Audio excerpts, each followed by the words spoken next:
ना दोस्तों, Samsung S25 series का जो मेजर अपग्रेड कहा जाए ना, तो वो इनके अल्ट्रा सीरीज में हुआ है। एंड अक्सर देखा गया है कि जब भी इनका कोई भी नया सीरीज आया था तो उसमें जो प्लस वेरिएंट होते हैं तो उस पर कोई ज्यादा बात ही नहीं करता, लेकिन S25 प्लस को देखकर लगता है कि ये वाला scene is not anymore.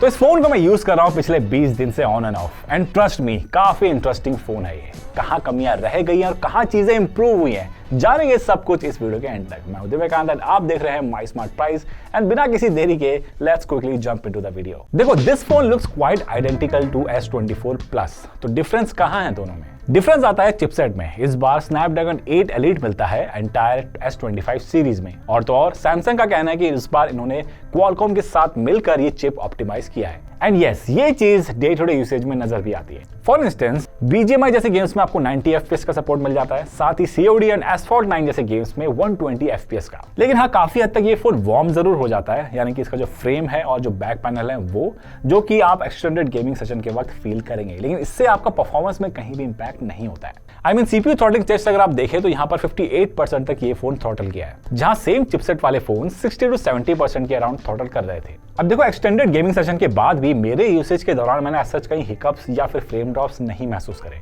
Even अगर आप मल्टीटास्किंग करें, ऐप ओपनिंग ले लीजिए, रैम मैनेजमेंट ले लीजिए, मल्टीपल ऐप्स खोले बैकग्राउंड में, ये सभी चीजें स्मूथ मिलती है इसमें। अब देखो, सैमसंग की एक चीज मुझे काफी पसंद आती है, जो चीज मैंने इसमें भी नोटिस करी है, वो है इनका सॉफ्टवेयर। नजर आता है कि काम किया है। फर्स्ट थिंग कि इनका जो One UI है वो काफी रिफाइंड है, एंड इस बार ढेर सारे AI फीचर्स भी ऐड हुए हैं। फॉर एग्जांपल, आप इनका कॉन्टेक्चुअल सर्च ही ले लो। अगर आपके पिक्चर में कहीं भी कीवर्ड से रिलेटेड छोटा सा टेक्स्ट भी होगा ना, उसको भी सर्च करके निकाल देता है। इतना प्रिसाइज है इनका ये सर्च इंजन।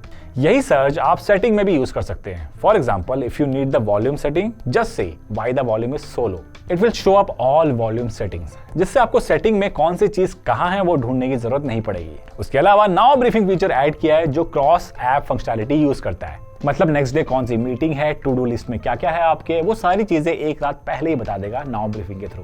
एंड भाई, एक फीचर का तो देखो मैं फैन ही हो गया हूं, वो है इसका AI ऑब्जेक्ट इरेजर। पिक्चर से ऑब्जेक्ट परफेक्टली रिमूव करता है, एंड इवन शैडोज को भी। अब इस ऑब्जेक्ट इरेजर के बाद जो मुझे सबसे फेवरेट चीज लगी वो है इनका AI ऑडियो इरेजर। मतलब ये आपकी वीडियो से काफी बढ़िया तरीके से बैकग्राउंड नॉइसेस हो गए, उसको भी बढ़िया तरीके से फिल्टर आउट कर देता है, इवन डायलॉग्स को भी, जो कि मुझे काफी बढ़िया लगा। वीडियो क्वालिटी आपको काफी सही मिल जाएगी, HDR कैपेबिलिटीज काफी बढ़िया है। फ्रंट कैमरा में भी शैडो एंड हाइलाइट्स काफी सही से मेंटेन कर रहा है, तो ये बढ़िया बात लगी मुझे। एंड ओवरऑल स्किन टोन और सारी चीजें काफी नेचुरल लग रही है। उसके अलावा आपको गैलेक्सी AI के call assist, writing assist, interpreter, transcript assist जैसे ढेर सारे फीचर्स मिल जाते हैं। अगर आप अपडेट पॉलिसी की बात करें तो ये फोन आया है Android 15 के साथ, और One UI 7 मिल जाता है आपको। और हाँ, आप उनमें से हो जिनको लंबे समय तक फोन यूज करना है, तो भाई ये फोन अगर आप खरीदते हैं तो आप नेक्स्ट 7 साल के लिए सॉर्टेड रहेंगे, यानी कि आपको 7 साल तक के लिए एंड्रॉइड अपडेट्स मिलेंगे इस फोन में। अब देखो, सॉफ्टवेयर के बाद जो चीज मुझे सबसे बढ़िया लगी वो है इस फोन का कैमरा। अब हाँ, आप कहोगे कि भाई लास्ट ईयर और इसमें क्या डिफरेंस है? जो मेजर डिफरेंस आता है वो है प्रोसेसिंग में, और साथ ही जो इनका ISP है न्यू चिपसेट के कारण जो मिलता है उसकी ऑप्टिमाइजेशन में। प्राइमरी कैमरा से daylight shots are well balanced in terms of colours and dynamic range. कभी कभी डार्क ऑब्जेक्ट के डिटेल्स को प्रिजर्व रखने के लिए थोड़ा सा हेजी हो जाता है, जिसको एडिट करके सुधारा जा सकता है। यानी कि अगर आप पोस्ट में एडिट करने वालों में से हो तो आपको इसका कैमरा सैंपल काफी बढ़िया लगेगा। ह्यूमन पोर्ट्रेट शॉट में भी वेल बैलेंस्ड मिलेगा आपको, चाहे वो स्किन टोन हो, टेक्सचर हो या फिर बैकग्राउंड ब्लर। DSLR वाली बुके फील आपको मिलती है, और जो हेयर स्ट्रैट्स हैं उसको भी सही तरीके से फेदर आउट करता है। बाकी अल्ट्रा वाइड शॉट का फ्रेम देखे तो वो भी आपको काफी वाइड मिल जाएगा, और वहां पर एज सच कहीं मेजर लेंस डिस्टॉर्शन भी नहीं मिलेंगे। अल्ट्रा वाइड शॉट के एजेस में भी नॉइसेस नहीं है, और यहाँ पर बेहतरीन आउटपुट मिलता है। यही चीज इसके 3x टेलीफोटो लेंस में भी मिलता है, यानी कि आपको मैक्सिमम जूम मिल जाएगा 30x तक का, और 3x तक का ऑप्टिकल जूम। बाकी selfies are also really good. Skin tone ले लीजिए, कलर्स काफी नेचुरल है इसमें। लो लाइट शॉट्स में फोन सरप्राइजिंगली बेटर काम करता है। इसके न्यू ISP के चलते शटर लैग ज्यादा नहीं है, एंड लो लाइट में भी नॉइसेस को बढ़िया तरीके से कंट्रोल करता है। राइट, तो ये है front facing camera off Samsung Galaxy S25 plus, and 4K 60 FPS की रिकॉर्डिंग मिलती है। बेस्ट पार्ट ये है कि इसका ऑटो फोकस आपको इसमें मिल जाएगा, एंड इससे भी बढ़िया बात यह है कि यहाँ पर आपको रिकॉर्डिंग के वक्त कैमरा स्विच करना है तो आप बैक कैमरा में आपको अल्ट्रा वाइड स्विच करना है, प्राइमरी, टेलीफोटो, देन तो ये सारी चीज़ें आपको इसमें मिल जाती है। व्लॉगिंग वगैरह भी करते हैं तो वो भी आपको काफ़ी अच्छी मिल जाएगी इसके फ्रंट फेसिंग कैमरा में। मतलब S25 प्लस अगर आप ख़रीदते हैं आपको वीडियो क्वालिटी के हिसाब से आप सॉर्टेड रहोगे। And this time they have also added a slider bar, जिसके चलते आप बढ़िया स्मूथली जूम कर सकते हैं। एंड इतना ही नहीं, for all video geeks out there, यहाँ पर आपको लॉग में भी शूट करने का ऑप्शन मिल जाता है, 4K 60 FPS लॉग मोड। बाकी यहाँ पर आपको मोशन फोटो मिल जाता है, जिसमें एडेड फीचर्स मिलते हैं। इस बार आपको बूमरैंग क्रिएट करना है, अपने मोशन फोटो से स्लोमो क्रिएट करना है, तो वो सारी चीजें आप कर सकते हैं, which is fun. So the camera of the phone is not just good, it's seriously reliable as well.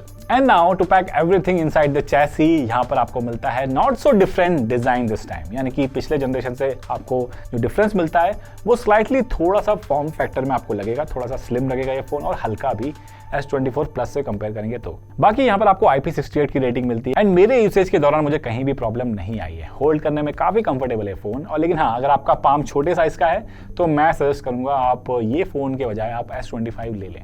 अब यहाँ पर ग्लास प्रोटेक्शन काफी अच्छी मिल जाती है और मेरे यूसेज के दौरान एज सच कहीं स्क्रैचेस नहीं नजर आए मेजर। बाकी डिस्प्ले बेजल भी पतले हैं इसके, यहाँ डिस्प्ले की ऑप्टिमाइजेशन भी तगड़ी है, कलर एक्यूरेट एंड वाइब्रेंट लगेंगे और मुझे कहीं भी डिस्प्ले से रिलेटेड इश्यूज नहीं महसूस हुई है। ना सिर्फ 120 हर्ट्ज का जो ऑप्टिमाइजेशन है वो तगड़ी है, यहाँ पर अगर आप टच नहीं भी करेंगे इसका LTPO डिस्प्ले डायरेक्टली 1 हर्ट्ज पे आ जाता है, जो कि बैटरी भी सेव करता है। और इतना ही नहीं, चाहे आप आउटडोर कंडीशन में हो या फिर एक्सट्रीमली लो लाइट कंडीशन में हो, यानी कि रात को भी अगर आप इसका स्क्रीन यूज करेंगे तो काफी ये डिम हो जाता है अच्छे लेवल तक, यानी कि आपकी आंखों में स्ट्रेन नहीं पड़ता। बाकी इस बार इसके डिस्प्ले सेटिंग में आपको एक चीज एक्स्ट्रा मिल जाती है, यानी कि अगर आपको स्क्रीन मोड चेंज करना है नेचुरल से विविड कलर में, अगर आप विविड सेलेक्ट करते हैं तो वहां पर आपको इस बार एडवांस सेटिंग के अंदर एक्स्ट्रा विविडनेस का ऑप्शन मिल जाता है, जिसको आप और एडजस्ट करके उसकी विविडनेस बढ़ा सकते हैं। अब ये चीज मुझे काफी बढ़िया लगी, जिनको नेचुरल स्क्रीन नहीं चाहिए और बहुत ज्यादा विविड भी नहीं चाहिए, तो ये सेटिंग के थ्रू आप बढ़िया से उसको ट्यून कर सकते हैं। अब इन सब चीजों को चलाने के लिए आपको इस फोन में मिलता है 4900 mAh की बैटरी। सुनने में आज की डेट में हो सकता है कम लगे, क्योंकि आज की डेट में 6000 तक के मिलियन पावर वाली बैटरी वाले फोन आ रहे हैं। But in my typical usage, जहां इस फोन को मैं सुबह 8 बजे चार्ज से निकालता था एंड दिन भर पूरे तरीके से इस्तेमाल करने के बाद, जहां पर मैं यूट्यूब में वीडियोस देखता था, रील्स हो गए, शॉर्ट्स हो गए, व्हाट्सएप के मैसेजेस हो गए, वीडियो कॉलिंग वगैरह हो गई, ये सारे करने के बाद ये शाम तक भी इसकी जो बैटरी है बच जाती थी। यानी कि एक दिन की बैटरी आपको नॉर्मल यूसेज के हिसाब से आराम से निकाल कर दे देगा। लेकिन हाँ, अगर आप थोड़ा सा हैवी यूज करते हैं और इवन अगर आप इसका ऑलवेज ऑन डिस्प्ले ऑन भी करते हैं, जो चीज़ मुझे बहुत पसंद है ऑलवेज ऑन डिस्प्ले, लेकिन साइडली उसको ऑन करने के बाद इसकी बैटरी बैकअप थोड़ी सी कम हो जाती है, आपको दोबारा चार्ज में दिन में 2 बार भी करना पड़ सकता है। तो मेरा सजेशन यही रहेगा, अगर आप फ़ोन को लेते हैं तो ऑलवेज ऑन डिस्प्ले को ऑफ ही रखो तो ज़्यादा बेटर रहेगा। बाकी यहाँ पर आपको 45 वॉट्स की चार्जिंग स्पीड मिलेगी with 15 watts of wireless charging speed.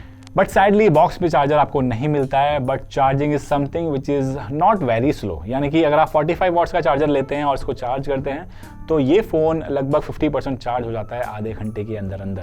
अगर आपको 100% चार्ज करना है तो लगभग 45 to 50 मिनट्स लेता है ये 0 to 100% चार्ज होने के लिए। तो knowing the fact that design में ज़्यादा इंप्रूवमेंट नहीं है यहाँ पर इसके लास्ट जनरेशन के हिसाब से, बट फॉर द प्राइस ये फ़ोन काफ़ी तगड़ी वैल्यू देता है इन टर्म्स ऑफ रिलायबिलिटी। चाहे आप न्यू प्रोसेसर देख लो जो सभी टास्क जैसे गेमिंग वगैरह भी बढ़िया तरीके से करता है, एक ज़बरदस्त कैमरा मिलता है आपको इस फ़ोन में, एंड साथ ही वो तमाम AI फीचर जिसका मैं भी एक्चुअली फ़ैन हूँ, एंड स्पेशली वो ऑब्जेक्ट इरेजर। तो देखो, अगर आपको एक सेफ चॉइस चाहिए और आपको एक्स्ट्रा अल्ट्रा में पैसे खर्च नहीं करने हैं तो S25 प्लस एक काफ़ी बढ़िया ऑप्शन है।